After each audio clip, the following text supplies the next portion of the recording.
Day 94. Judges chapter 13, 14 and 15. Today, we journey through the beginning of Samson's story. Not just a story of strength, but a story filled with tension, impulsive decisions and divine purpose. The story begins with a woman who had no child. In her society, barrenness was not just painful, it was shameful. Yet suddenly an angel appears and says, "You are barren, but you will conceive and give birth to a son."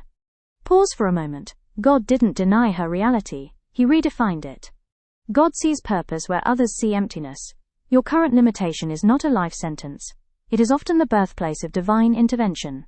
How many times do we define ourselves by what is missing? No job, no child, no opportunity, no recognition. But God speaks differently. He says, "I see what you will become, not just what you are now." When the woman tells her husband, she says, "A man of God came to me. He looked like an angel. I didn't ask where he came from, and he didn't tell me his name." Isn't that interesting? God showed up, but didn't explain everything. God often gives direction without giving full explanation. We want clarity, timelines, guarantees, but God gives instruction first, and understanding later. Faith grows in the gap between what God says and what we understand. Not every divine encounter comes with full details. Manoah, the husband, responds in a powerful way. He prays, "Lord, let the man come again to teach us how to raise this child." He didn't just celebrate the promise, he asked for guidance. Having a gift is one thing, raising it well is another. In today's world, many people pray for blessings, but fewer pray for the wisdom to manage them. Children, businesses, platforms, influence, all of them need intentional nurturing. Purpose must be trained, not assumed. It takes intentional parenting to raise a child of purpose. After the angel appears again and performs a miracle, Manoah panics. "We are doomed to die. We have seen God." But his wife calmly responds, "If the Lord meant to kill us, he wouldn't have accepted our offering." What a contrast. Fear exaggerates danger, but wisdom recognizes God's intention. Sometimes, we panic in moments where God is actually working for us. We misread divine encounters because we are overwhelmed. But not everything that shakes you is meant to destroy you.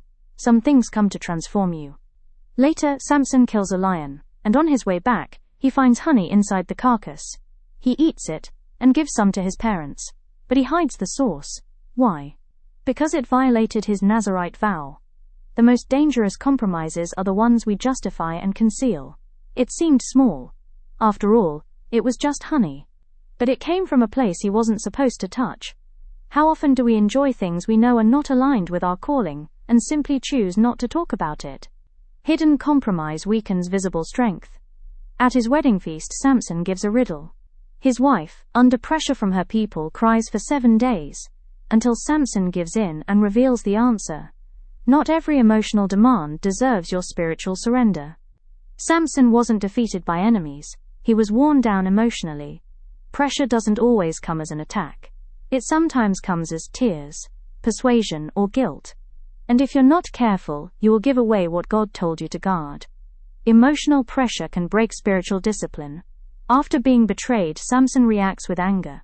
He catches 300 foxes, ties torches to them, and burns the Philistines' fields. It's dramatic, powerful, but also deeply reactive. Revenge can distract you from purpose. Not every battle you fight is part of your assignment. Samson had strength, but not always direction. He was called to deliver Israel, but often acted out of personal revenge. And this is where many of us struggle. We are gifted, anointed, capable. But we spend energy fighting personal battles, instead of fulfilling divine purpose. Despite everything, his impulsiveness, anger and compromises, God still uses Samson. At one point, with just the jawbone of a donkey, he defeats 1,000 men. God's power is not limited by your imperfections, but your alignment determines your longevity. This is both comforting and sobering. Yes, God can use you as you are, but imagine what he could do if you were fully aligned. Samson's story is not just about strength. It's about potential without discipline, calling without consistency, power without control. And yet, it's also about a God who still shows up. So here's the question for you today. Are you living in your full purpose, or just glimpses of it? Are you guarding what God has given you, or slowly compromising it? Because the same God who spoke over Samson's life is still speaking today.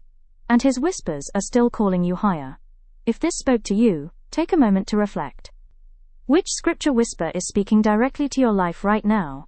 Sit with it, pray over it, act on it. Because sometimes, the quietest whispers carry the greatest transformation.